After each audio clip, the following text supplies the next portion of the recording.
This episode of The Surge is brought to you by Origin, proud partners of Cricket Australia and powering the power surge in BBL 15.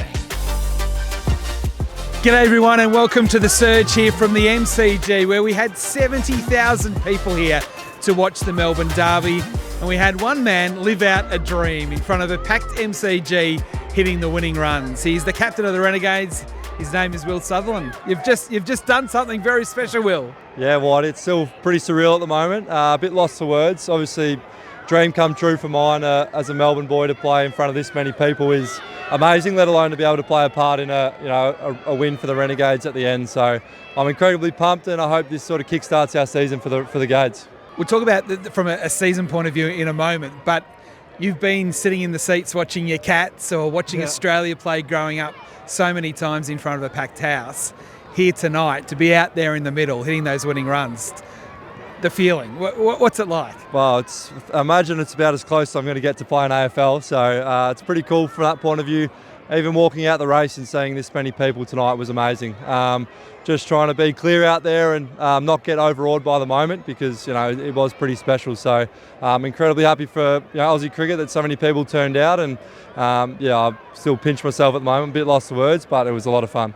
So are you thinking about the amount of people that are watching you in that moment, the hundreds of thousands on television, or can you get locked into just focusing on that white ball? Yeah, I think I did pretty well tonight. It's as simple as that, just trying to watch the ball and react and hit it where it's supposed to go. There's definitely, in between balls, things are coming into your mind all the time, like, all my mates are watching, or there's that many people here, but just got to go back to your process and then be really clear and narrow right when the ball's getting released. And I know you want to bat higher up the order if you can, but that role in that sort of 7 or 8 spot where you have to come in and potentially hit a 6 off the first ball you face, but to go out and close out the game like that, it's not an easy thing to do. Yeah, I probably haven't done myself any favours tonight, but I even said to Whitey tonight, can I get up to 5 here if we take the surge, but that got shut down, so not really getting up there anytime soon, but it's what I've done most of my white ball batting around, is being able to hit from ball 1, so I was happy I was able to do it tonight, and I'll bat anywhere for the Renegades as long as I can play a role and whatever's best for the team. Now you've got that mace, that very heavy mace that was handed out to you in the middle of the ground. Yeah. There was a fair bit of feeling in the game tonight, especially from some of the older boys wearing green. It got quite tense. Yeah, they were certainly up and about when they took that flurry of wickets there, but that's what it's all about, I reckon. It's definitely a real rivalry, and that got showed tonight. I think I said some things that I didn't even realise I was saying because you're that fired up, but it shows it's real. The crowd, I think, knows it's real. That's why so many people show up, and it was pretty cool to have Jackson Warren come out and present the mace to me on the MCG. That was a big moment for myself. I think you're right. The fact that 70,000 people turned up does kind of legitimise the clash and the rivalry a little bit. And then when the games play with that sort of intensity, it felt real, definitely felt real tonight. Definitely, yeah. I was speaking to some kids in the crowd trying to convert them to Renegades, and they're not even thinking twice about it. They're Stars for life. So it shows that these are real fans, whether you're red or green. So that's awesome for Australian cricket and Victorian cricket, and the players are no different. I play with a lot of those guys at Victoria, but we put that aside for this month, and me and Harpsy were just having a bit of banter out there. He's one of the nicest guys in Australian cricket, but there's still a little bit of words being exchanged, which is good fun. Is it hard playing against teammates in that situation, considering particularly how well Victoria's going as a state team this year, to have that edge, or does it just come out just the natural competition? For the guys my age, it's definitely hard, I think. I always want Kellers and Harps and Tommy Rogers to go well. I think this is the one game I can comfortably put it aside, but then when I'm watching them play their next game, I'm 100% rooting for them. So I can get behind them when they're not playing us. And the win, from a significance, don't worry about who it was against, just to almost kickstart your season. It was a really important game for you tonight. Yeah, I think regardless of the fact it's the Stars, it's more like it's the top of the table team, and that shows that we can take it up to anyone in this competition. A few more tosses would be nice. It definitely helps batting second, but our bowling's been not far off it. Always a couple of things. Fielding, we've made a few bogeys. We could have been chasing a lot less, and our batting's not far off. We had that 75 plus, which is what we've been speaking about in the chain rooms. I thought Brownie was amazing. So it's trending in the right direction, and hopefully we take this momentum to Perth. 2 games in a row for Josh Brown. I mean, he's amazing to watch when he's in full flight as he was at Marvel and then again tonight. What's he like to watch? Yeah, he just stands so still. His power is limitless. I've just played 2 rounds of golf with him and watch him hit drives 300 metres off the tee. It's just annoyed me for 2 days, and I'm happy that he went out and pretty much did the same thing, hitting line drives up the middle at the sight screen. So a very powerful player, so much talent, and really happy he could play a massive role tonight. What do you think is achievable this year for this team? It's still relatively early in the competition, particularly for the Renegades. You've played less games than anyone else. What do you think is possible from here? I think anything's possible. I think 5 wins probably will be enough in an 8-team competition, so we've got to win 3 more, but take every game as it comes. Perth is similar dimensions to this, so we can roll out a similar sort of template next game, and boys keep taking it 1 game at a time. But I think wins like this definitely give you a lot of belief, and that's all you need in a short form competition. We'll take the Mace home with you. Well done. Congratulations on not only the win, but how you finished off the game. It was great to be here tonight. Thanks, Whitey. Appreciate it. Thank you. Will Sutherland, the captain of the Melbourne Renegades and the man that hit the winning runs. Okay, so we have heard from the winning captain, Will Sutherland, the green side of things with Sam Harper, who's made more runs in the BBL than anyone this year. Sammy, thanks for joining us on the surge. It would have been better under different circumstances, but it was one hell of a night. Yeah, it was an amazing game of cricket. I think 70,000 people would go home talking and loving about cricket, which is a big part of this competition. So, yeah, as a cricket lover myself, pretty unfortunate on the wrong end, but a good night of cricket, absolutely. You've played in a lot of these and you've played for both teams. Can you believe that it's got back to those heights, 70,000 here tonight? You've played in a number of different, through COVID, before COVID. So you've had all the different experiences.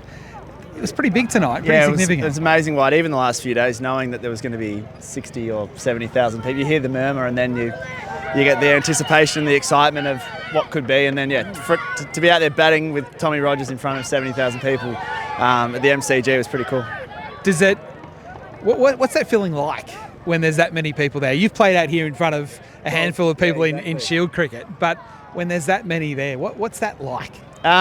It's unreal, Whitey. I mean, like any kid, I grew up in Montana playing in the backyard with my brother, and sometimes I just look out here and look around this ground and just go, what a cool backyard to be playing cricket in. And I just try and lap it all up. I mean, you get that excited, and obviously there's some nerves because you want to do well personally and you want the team to do well, but I was pretty excited walking out to bat, to be honest. It was a cool feeling.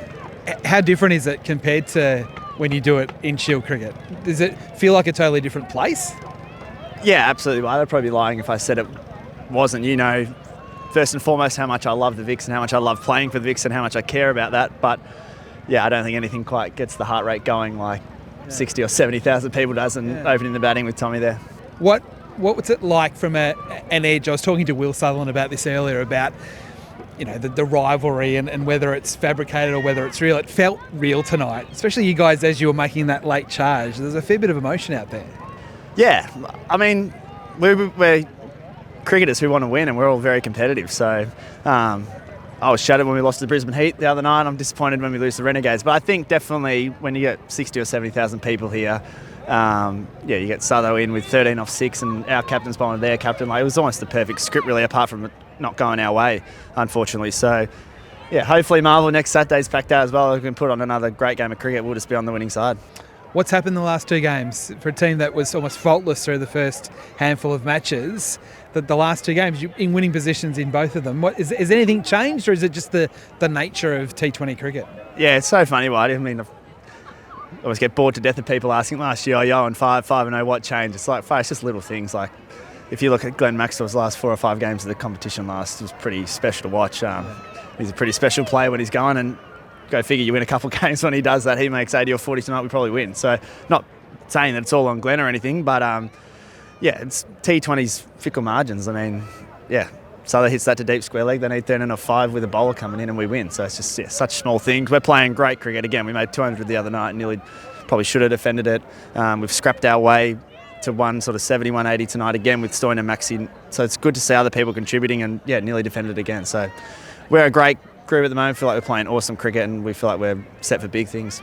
We talked to Sids about this earlier on in the year with the surge, about there's a bit more of an edge maybe this year, that the motions there, really there's the determination to do something special with this group this year? Yeah, there is, Whitey, I'll be honest. Like, with 4 wins in the bank after 6 games, it's a great position to be in. So, yeah, we want to make that 6 or 7. We want to host a final out here to get in the final, and we're talking about that downstairs in the change rooms, that we're not just here making up the numbers or contending. We've got a team and a product and a style of play that we feel can beat the Hurricanes out here, who won it last year, which we did a few weeks ago. So, yeah, we're seriously wanting to win it. And your own form, as I said, you wore the yellow cap tonight. You've made a lot of runs. It wasn't meant to be that it was at the top of the order, even though you've done it so successfully in the past. How proud are you of what you've been able to do when you got given that opportunity through, the circumstances with Tommy getting injured at the start of the tournament? Yeah, I am, Whitey. I mean, I work hard at my batting. There's many a times in the winter months where I'm working on game plans and shots and things that you hope that when you come out in the pressure moments, they come off. So certainly the last few weeks has felt like a nice little bit of reward for that. And it's funny when you get real self-belief, like you don't rock up to the ground hoping to make runs. You want to go out there and I want to win the game for the Melbourne Stars off my own bat sometimes. So, the SCG was special on Boxing Day to make 100 in front of that crowd and win us the game. That's why we play cricket. That's what you do all the hard work for. So, and then the other thing, Whitey, is just keeping it so simple. Like, I feel like I'm not predetermining what shot I want to play. You probably noticed a few ramps and scoops and high risk shots earlier gone. I just feel like I've got access all over the ground to just play good shots, and that's what I'm trying to do. So often batters talk about being in a flow state, that it's all happening without having to think about it too much. Is that how you feel about your game at the moment, or is it more the changes you've made that has seen you do as well as you've done this year? I think, Whitey, I targeted having access to the offside and the leg side powerfully. So hopefully that makes it hard to bowl to when you can score both sides. And then I've worked tirelessly with Benny Roy on my swing down the ground, like the one off Grinder tonight, hoping that teams might go, he loves pulling, will come full, and then sort of feels like a step hit. So I feel like I've got most bases covered there when I'm backing my swing and not trying to overhit the ball. If they come full, how good? And then if they give me a cut or a pull, I feel like I've got sort of those 3 areas of the ground covered. So hopefully it's hard to bowl to.